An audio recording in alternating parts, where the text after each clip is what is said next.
All right, you're welcome to this discussion on the pre-operative care.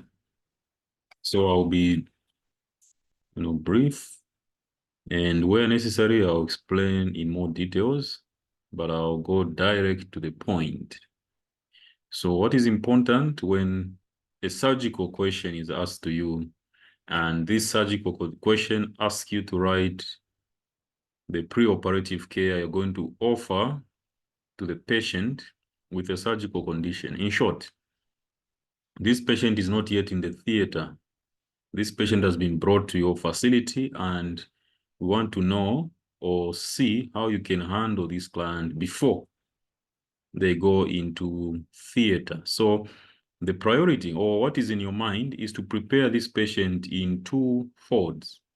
You're preparing this patient psychologically for the operation. What are they going to expect? What are their expectations? What are your expectations? Because you are the, nurse, and you know how these operations go. So there are certain facts that you can explain to this client. That is the psychological part. For example, maybe it's an amputation. They will lose a limb. Definitely, they will lose it. There will be pain. Most patients fear that component. There will be disfigurement. Okay, they will no longer appear the way they used to. There are complications that may occur. No operation is simple. Even just cutting a finger may appear simple, but actually may have complications if care is not taken. So that is your duty to do. Then at the same time, you need to know what is the patient anticipating. So there must be enough room for the patient to explain themselves. Now, I'm explaining that in general. Come in.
Okay, sorry for that. I had a student who came to see me. So I was talking about psychological preparation. Next is physical preparation. All right. Now, physical preparation, you're looking at how you're going to prepare this patient for theater, right? So certain things that you should do. Now, that question is simple to handle, all right? There are just certain subheadings that you need to know, and you stick to them. Some may change depending on the condition, but really most of them will apply in any circumstance. So first of all, we look at the aims, all right?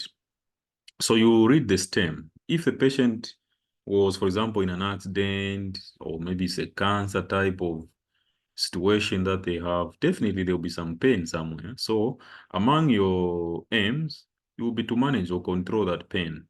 Because you can't say you're going to wait until the patient goes to the theater while they are, writhing and roaring in pain. So at least administer something that must control pain. So there are certain medications, especially analgesia, that will be administered to control that pain.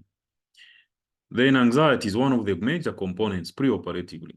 Most people worry about the outcomes of the operation because of what they've heard, because sometimes they don't even trust these institutions, say no, UTH, such kind of things. But we are managing this patient or this problem hypothetically. The patient is not there. So alleviate anxiety. That's your aim. Next is prevent preoperative complications. For example, hemorrhage. For example, this person was in an accident. Or again, even cancer, sometimes they can cause hemorrhage. So you want to prevent that. Even infection. Maybe it's a wound that is already open. You want to prevent infection. Then prepare the patient emotionally and physically for the operation. Part of it is anxiety. Then in here, you're going to address a lot of issues. For example, educating the patient about the condition itself, the procedure. All that is done so that at the end of the day, the patient makes an informed decision. So you can pick from these aims, and indeed, you can also come up with your own, but these can suffice. So you see, every management or care starts with aims. All right. Now, this is surgery. So it's just a bit, slightly different from medicine, but it's basically the same. It's just the arrangement that is, different. So immediately we go into admission. So once you do your aims, you quickly go into admitting this patient, right? Now, what do you do? So this patient is a surgical patient. So you admit them in the surgical ward. Of course, you do your vital signs for baseline information. So you say you do vital signs. Now, we agreed on vital signs that you itemize them. Temperature, pulse, weight, respirations, even height sometimes, but not so much important. You do that, itemize them. So already they're going to have about 3 points under vital signs. Then the area there where you're admitting them, again, that's a point. If the patient's condition is critical, when you're doing your vital signs, you are also assessing. You see that the patient is in a critical condition, you admit them in the acute unit. Sometimes you just say acute bay or unit, whichever terminology you want to use. It's the same thing. Why are you doing that? It's because you want close monitoring. So quickly itemize, go into the rationale so that you can unleash as many points as possible. Next is environment. When you're admitting, there's an environment you're admitting into. So make sure that the environment is clean and safe. How do you ensure that? We do dam dusting, we do cleaning, we do carbolization of beds. The rationale is to prevent infection. Safe environment hazards. These are surgical conditions. Some of them even walking or movement is impaired. So remove any hazardous equipment that can cause harm. Okay, sharp instruments should be kept away from the patients. If the patient is not, alert, then you have to use railed beds. Okay, then all naked wires that may cause electrocution must make sure that they are insulated. Of course, you're not the ones who are going to do that, but you're ensuring that. So you will receive full marks for that. That's a safe environment. Next is equipment in that environment. What equipment do you need? When we're doing medicine, we know emergency equipment, trolleys, drugs, drip stands, oxygen concentrators or machine. It should be nearby. Suctioning. equipment should always be nearby. So those points should come out immediately in your admission. So you can see that just here on admission, you have unleashed about 7, if not close to 10 points. If you have them, why not? Give us those points. Like I have said, these vital signs, break them down one by one. Then give rationales for each. Why are you taking a pulse? All of these is baseline at this stage. You're not monitoring infection, it's just baseline. That's what you're going to use to compare if the patient is progressing, even after an operation. When you're done with your admission, you quickly go into your pre-operative teaching. Others will say education. So if you don't want to add pre-operative, just put the heading teaching, education. All right. Come in.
Okay, so sorry for that. So pre-operative teaching or education, like I was saying, because of time, maybe writing pre-operative may consume your time. Just go into education. So what are you doing in that area? Again, remember it's 5 points.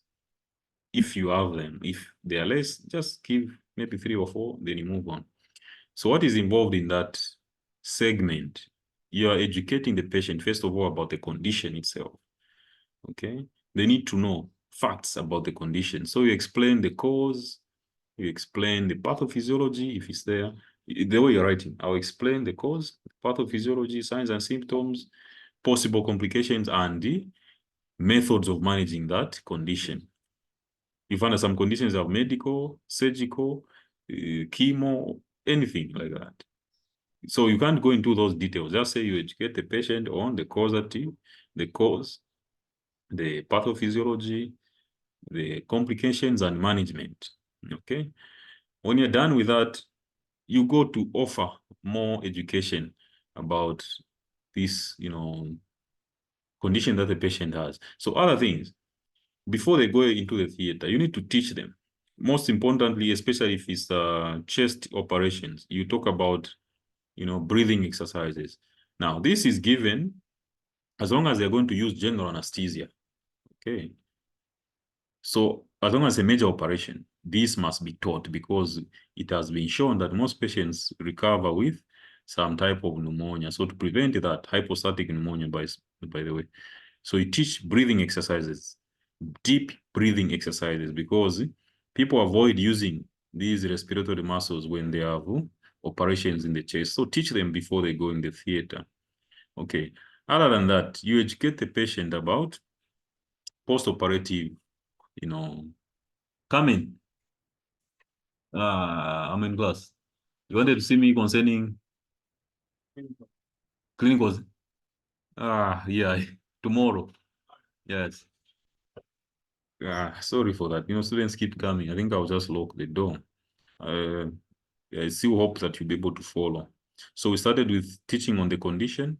Then we are preparing the patient. So we are talking about exercises. We teach the patient about that. Next is medication. Okay. There's certain medication that they'll need to take right now, certain medication that they will take later on. So educate them how to take, if at all, maybe they are complicated in the way, in one way or the other. So generally, that is about you giving information to the patient. Okay. Coughing exercises, another very important part of patient education. So teach them coughing exercises. This promotes removal of secretions from the lower respiratory tract, and those cause, in most cases, infection in the lungs, which is called pneumonia. Okay. Other than that, you teach patients, under cough, what I forgot is in case they want to cough, they have to support, especially if it's the operation to do with the abdomen, chest, they have to support that area. Otherwise, that can cause, evisceration where stitches come out. So that's why it is important.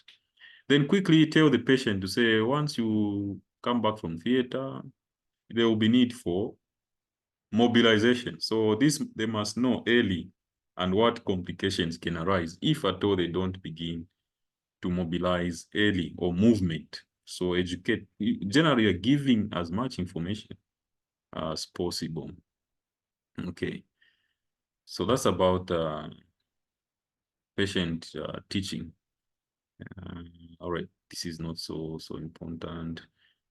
Then next is the procedure itself. So teach the patient about the procedure. If it's an amputation, you tell them where they will cut, what it will mean after they lose that limb, meaning they can't walk anymore, but there are other alternatives, maybe prosthesis. Phantom pain is an important thing, especially to do with amputations. Pain itself is to be expected. Any type of operation, as long as it's invasive, there will be some pain or discomfort if it's a minor one. But they must be aware that they are going to experience pain, and how you manage pain, they must know. It's not only drugs. Come in.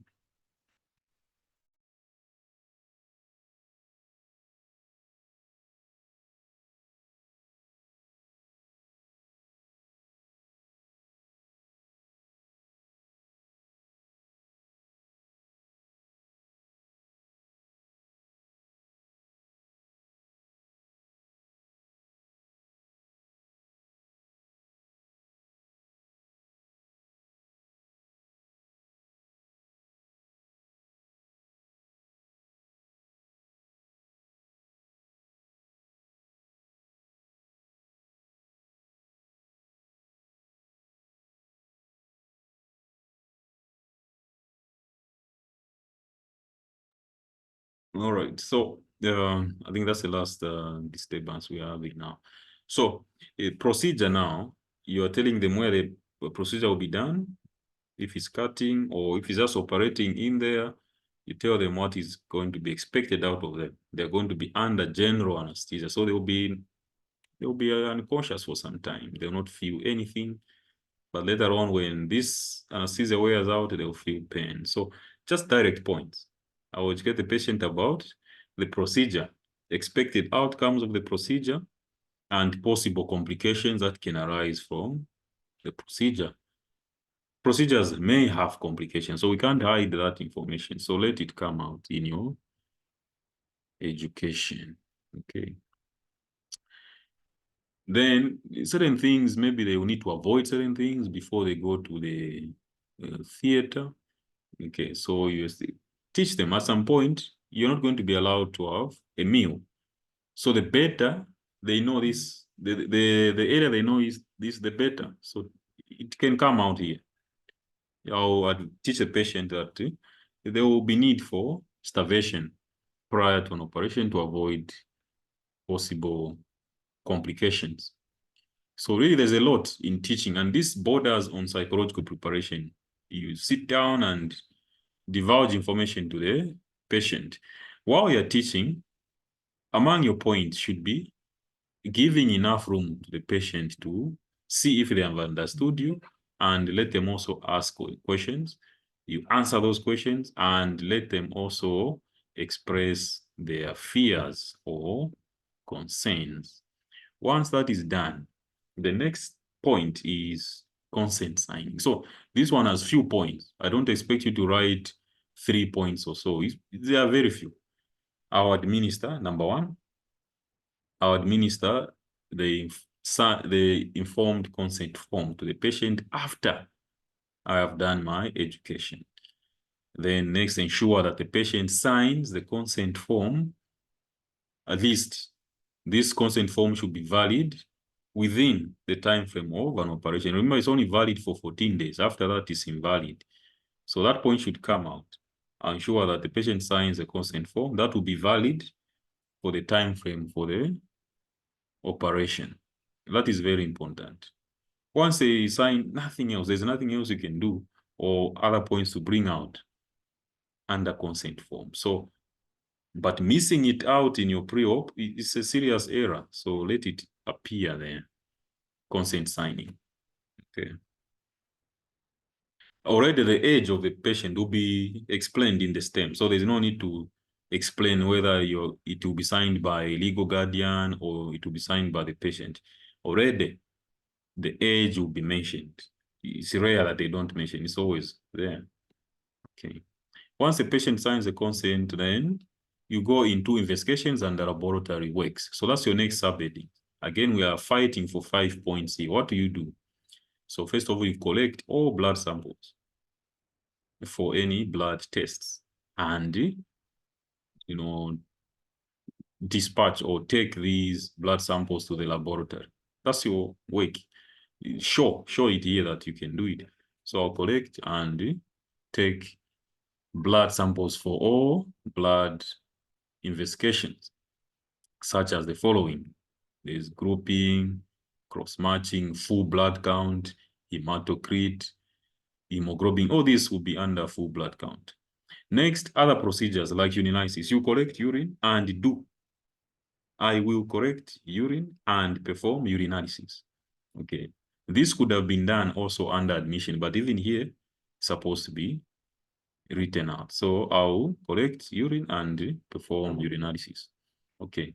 Here they're saying rule out renal condition. Really, it's not about renal conditions. Urinalysis tells a lot about an individual. Okay.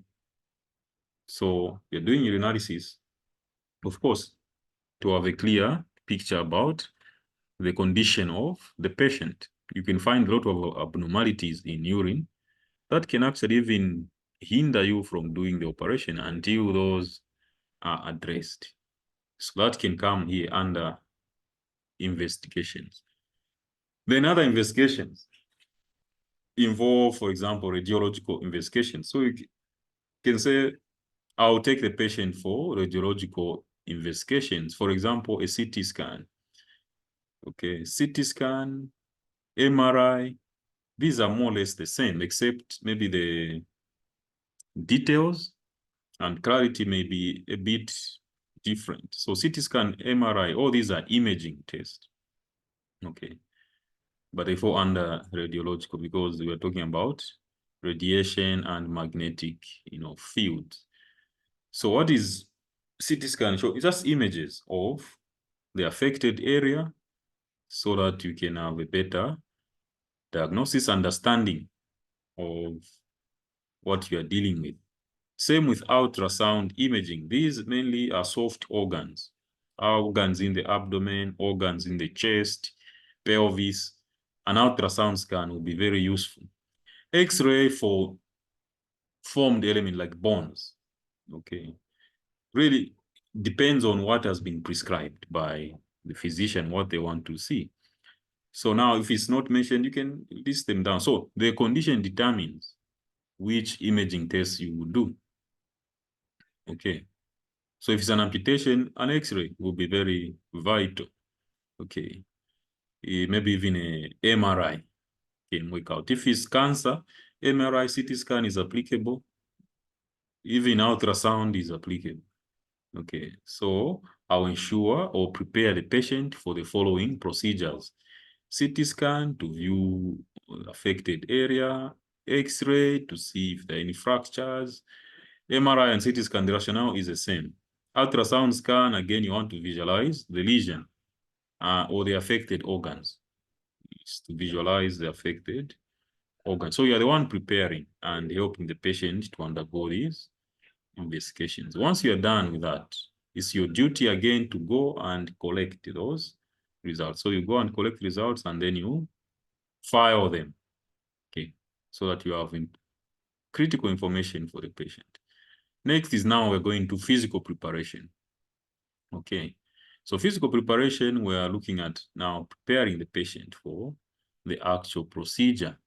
They have accepted, the moment they signed the consent, they have accepted. All right, so we continue.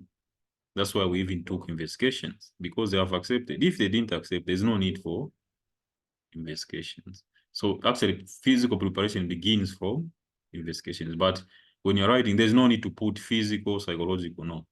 Just go heading by heading. So skin preparation, others will say bathing. So general hygiene is important. So help the baby, help the patient to bath. So there's assisted bath or bed bath, depending on the condition. Why are you doing that? Just to maintain general hygiene. Patient must be clean. Okay. Then site of an operation, usually prior to an operation, you have to shave that area. Make sure that there are no hair follicles around. So that is done just prior to an operation. You can't shave. The patient is going 2 days later, you have shaved today. No? Meaning you have to come and shave again. So bathing is okay, but if they are going into operation direct, you prepare the operation site by shaving. Okay. Now, shaving is done according to hospital policy. So that point must come out. You shave the patient according to the hospital policy. Okay. So that's why now it seems a bit difficult now, because we are talking about shaving, but then next is food. So I would rather you do the final physical preparation for shaving just before transferring the patient to the theater. Right. So it can be removed from there. Just continue bed bath or assisted bath. Okay. Then we go into nutrition. So nutrition, of course, there are going to be some limitations. Okay. Now, to avoid this patient developing imbalanced nutrition, you have to find alternative ways of feeding. So among them is parenteral feeds. So I'll make sure that the patient nutritional status is maintained by offering parenteral feeds. We're talking about offering dextrose and prescribed fluids. Okay, that is very important under nutrition. Okay, then you can educate the patient about the balanced diet, especially post-operatively, because this is done here now. So they will need to have a balanced diet afterwards. Okay, but if the operation is scheduled days ahead, it's not an emergency. You can talk about nutrition. Mainly we focus about energy giving food. So we talk about carbohydrates for energy, protein, tissue repair. Okay, then vitamins for immunity. Those three parts should not miss in your nutrition. When you talk about nutrition, those should come out. Then prior to an operation, I'll make sure that the patient is starved for at least 6 hours. Okay, that prevents complications. So the only way they'll be feeding is parenterally. Those points must come out. Okay. Elimination. What do you do to promote elimination? If they fed at some point, they will do some elimination. So first of all, make sure that you document intake and output. Next is activities that promote elimination. So we're talking about mobility. So the patient must be mobile. If they can't, at least they must do exercises. If they can't, then we can do passive exercises for them. Come in.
So, sorry again. Let's continue. So, I was talking about exercises. So, there's passive and active exercises. So, passive, we do it for patient who's unconscious or they are very weak. We exercise them. So, that promotes bowel movement. In addition to that, fluid intake promotes bowel movement. So, that can be done prior to starvation. You make sure the patient gets a lot of fluids, especially if they are confined to bed. What number? Hmm?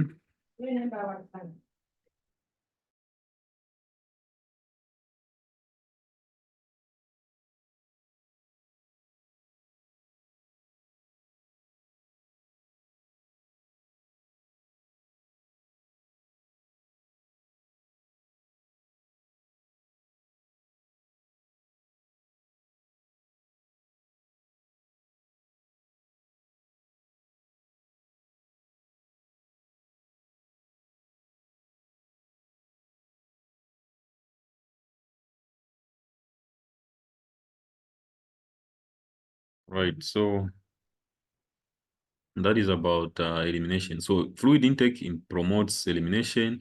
Then a diet that has a lot of roughage or cellulose. Okay, green diet promotes bowel movement. So that should come out in your points. I'll encourage the patient to take, high roughage or high fiber diet, or even provide it. We will provide patient with high fiber diet to promote elimination. So that's about 3 points under eliminations. Okay. If the procedure will be done in the area to do with the reproductive system, the digestive system, then you can administer enema, or if food was administered prior to an operation, the patient ate because they didn't follow instruction, then enema must be administered to clear out the digestive system. Okay, but it's not all procedures that you have to do administration of enema, so it's not the point that appears in all. Next is bladder preparation. When you're done with elimination, it's bladder preparation. Now, bladder preparation or bladder care is important, especially in procedures that have to do with the urinary system, like nephrectomy, prostatectomy, such kind of operations. Okay. So under bladder preparation or bladder care, make sure that the patient is catheterized. Okay.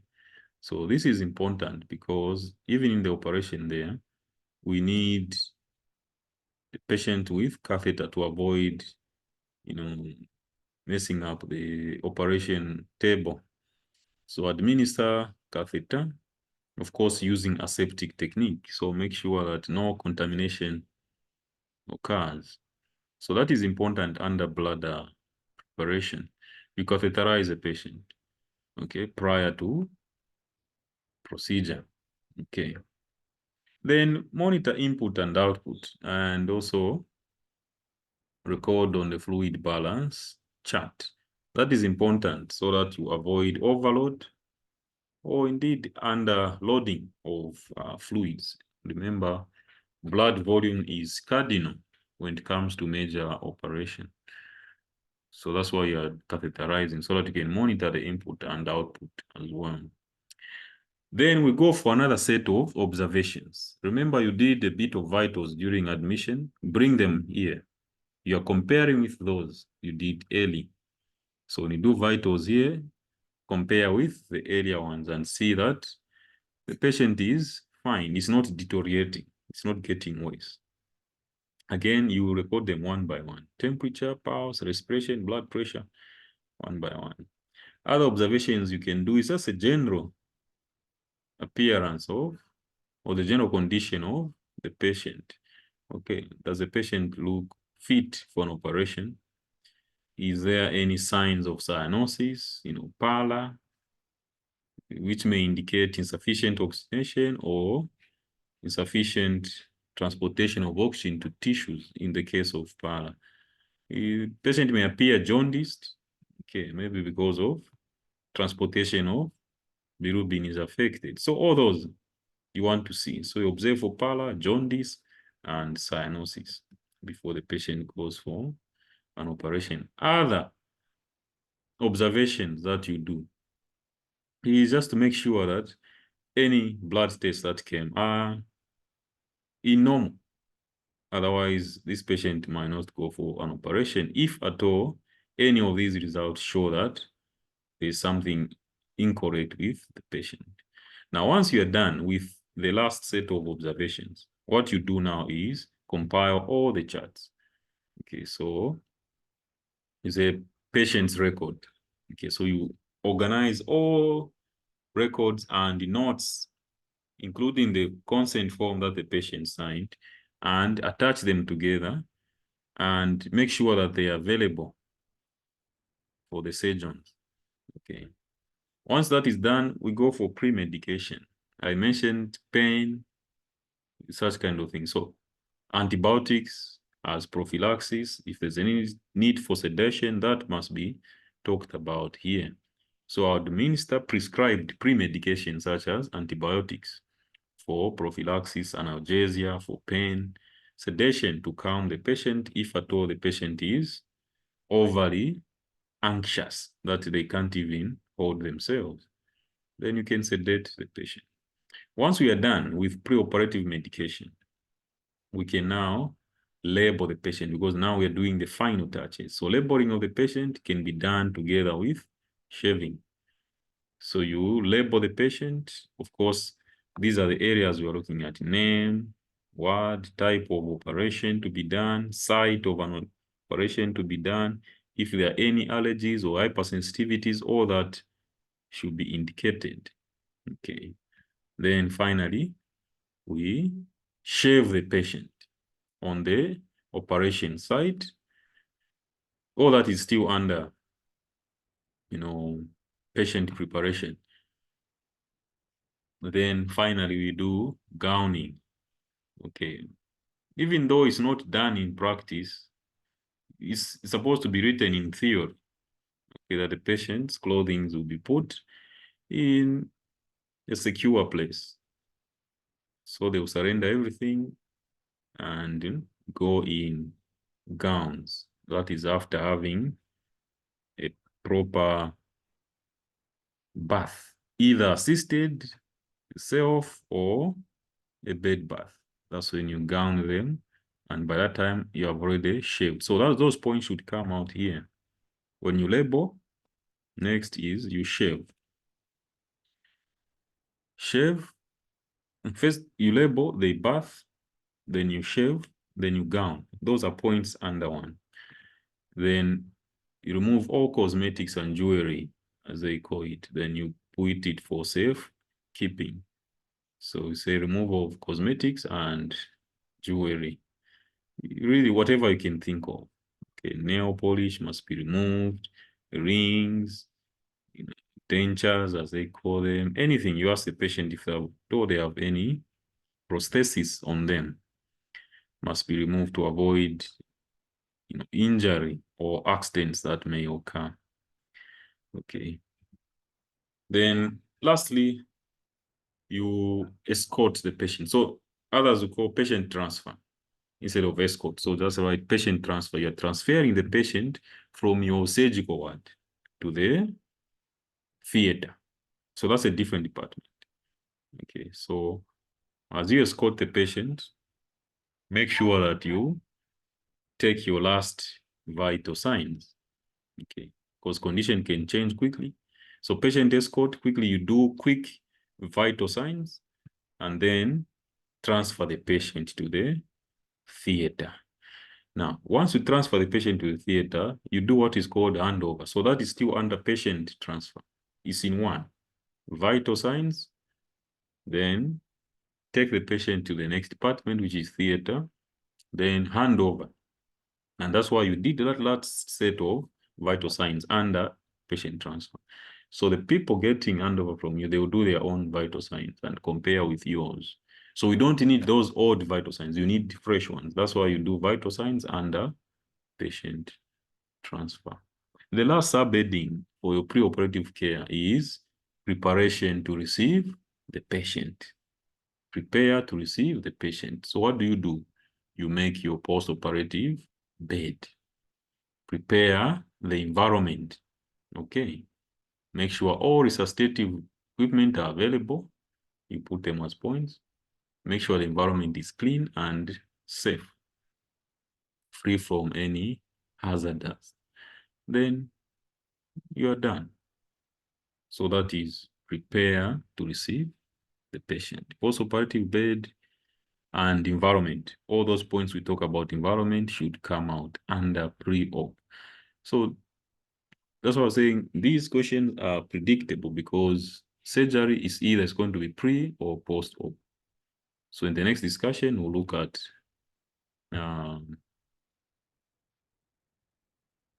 post-operative care. Okay.